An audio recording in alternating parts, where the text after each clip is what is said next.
আমাৰ সভাপতি মহোদয়ে এইমাত্ৰ ভিতৰত কৈছে যে আমাৰ টাৰ্গেট এইবাৰ 50%ৰ ওপৰত ভোট লোৱা। গতিকে আমি আমাৰ ৰেকৰ্ডবিলাক ভাল কৰিবৰ কাৰণে চেষ্টা কৰি আছোঁ। আমি সংখ্যা নিদিওঁ, চৰকাৰ বিজেপিৰ হ'ব। 100টো মোৰ সংখ্যা নহয়, আপোনালোকে আমাৰ মুখৰ পৰা উলিয়াব খুজি থাকে। আমাৰ তেনেকুৱা সংখ্যা নাই, কাৰণ অসমৰ ৰাইজে যিমান দিয়ে আমি তাতেই সন্তুষ্ট। ৰাইজে আমাক 60খন দিলেও আমাৰ আপত্তি নাই, 70খন দিলেও আপত্তি নাই, 80খন দিলেও আপত্তি নাই। ৰাইজে ঠিক কৰিব বিজেপিয়ে কিমান আসন পাব। কিন্তু মই নিশ্চিত যে বিজেপিৰ নেতৃত্বত NDAৰ চৰকাৰ হ'ব। বিৰোধীৰ কোনোবা দিনা তেওঁলোকে ক'ব আমি লিলি হোটেলত বহিম, কোনোবা দিনা ক'ব বিহালীৰ ধাবাত গৈ বহিম, কোনোবা দিনা ক'ব দিল্লীত ৰাহুল গান্ধীৰ ঘৰত গৈ বহিম।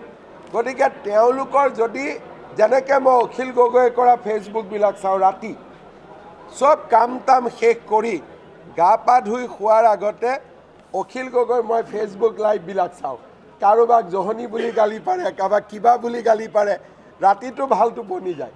গতিকে ৰিক্ৰিয়েশ্যনৰ কাৰণে আকৌ কয় এইবিলাক পাহৰি গ'লি নেকি, অমুক কৰিলি নেকি।